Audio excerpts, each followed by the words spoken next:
आखाती युद्धाने भारतीयांपुढे अनेक आव्हानं उभी केली, मात्र अनेकांनी त्यातनं मार्ग काढला. त्यातलेच एक म्हणजे विष्णू मनोहर, ज्यांनी विष्णू ऊर्जा नावाची एक शेगडी आपण बघू शकतो की त्यांच्या विष्णू की रसोई या रेस्टॉरंटमध्ये आपल्याला पाहायला मिळत आहे.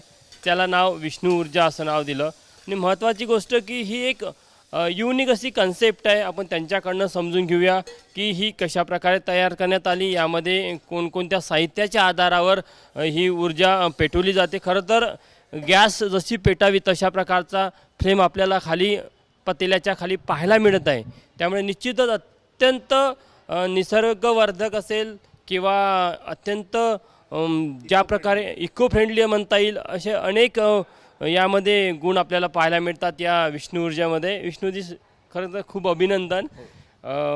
अनेकांना उत्सुकता वाटते, कारण की मी जेव्हा बघितलं तेव्हा हे सगळं बघून मलाही आश्चर्य वाटलं, कारण की ते तुम्ही खरं तर आणखी एक महत्त्वाची विषय आहे की यामध्ये जसं गॅसमध्ये पॉवरसाठी एक बटन दिले असते, तशी या विष्णू ऊर्जा शेगडीमध्ये पण बटन आहे. आता बघू शकतो की 2वर केला तर पॉवर थोडा कमी झाला, 1वर केला तर पूर्णतः कमी होताना दिसत आहे, 0वर तर बंदच होते आणि 3वर फुल स्पीडमध्ये आपल्याला पाहायला मिळत आहे. म्हणजे अशा प्रकारे ज्या प्रकारे गॅस चालते त्या प्रकारे ही विष्णू ऊर्जा शेगडी चालत आहे. विष्णूजी कोणकोणत्या साहित्याचा वापर करण्यात आला?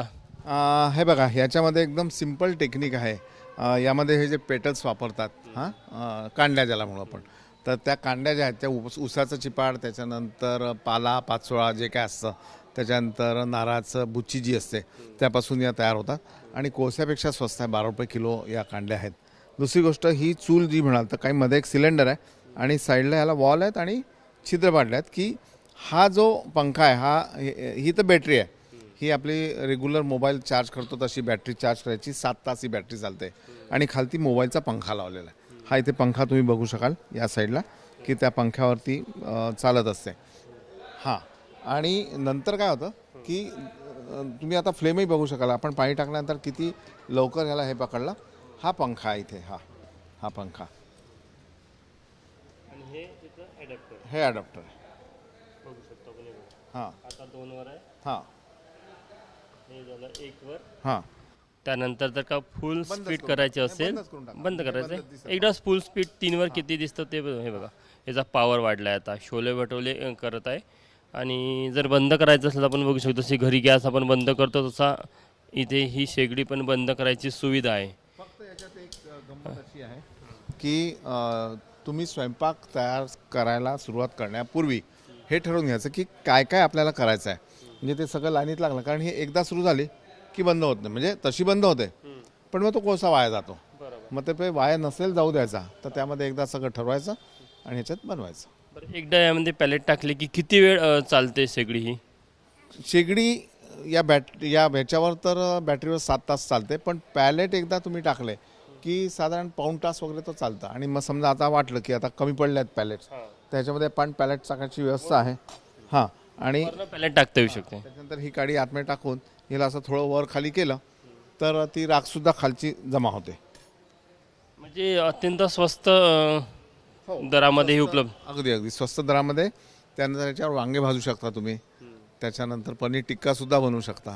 आता तुम्ही फ्लेम करून दाखवलं, म्हणजे खरं तर हा प्रकार पाहायला मिळत नाही आणि आता युद्धाच्या काळात तर बिलकुलच नाही.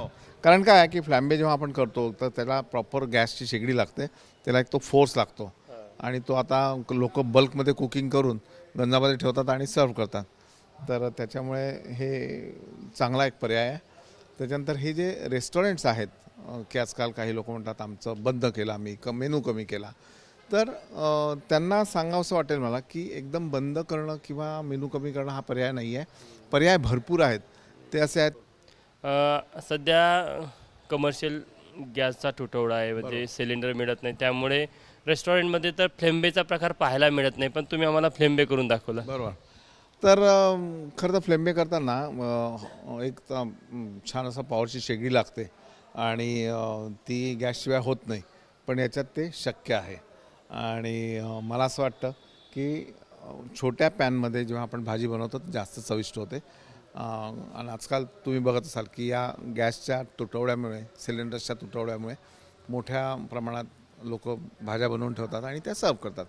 पण मला सगळ्यांना सांगणं असं आहे की रेस्टॉरंट बंद करणं किंवा रेसिपीज कमी करणं याच्यापेक्षा तुम्ही पर्याय शोधा की नेहमीचा पारंपरिक हा जो पर्याय आहे त्यापेक्षा मग तुम्ही लाकडाची चूल आहे, कोळशाची चूल आहे, त्याच्यानंतर ही विष्णू ऊर्जा आहे किंवा मग इलेक्ट्रिकचे आजकाल चांगले चांगले अवन्स आहेत, त्याच्यानंतर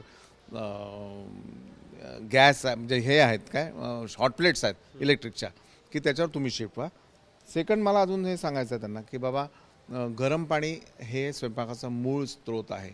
तर तुम्ही मोठ्या प्रकारचे हे येतात आजकाल काय वॉटर हीटर्स ते वर लावा आणि त्याच्यावर अगदी 10 तास तिथे गरम पाणी असतं.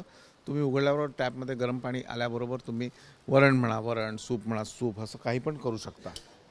हां की ते विदिन 5 मिनिट्स तुमचा स्वयंपाक सुरू होऊ शकतो. म्हणजे पाणी उकळायला जेवढा वेळ लागतो, ग्रेव्ही उकळायला तो तेवढा लागणार नाही. म्हणजे तुम्हाला असं म्हणा की जर का आव्हान असेल तर जे मार्गही आहे आणि त्या मार्गाचा उपयोग करा. 100% मार्ग आहेत आणि हातबलून चालणार नाही, काम तर करावं लागेल.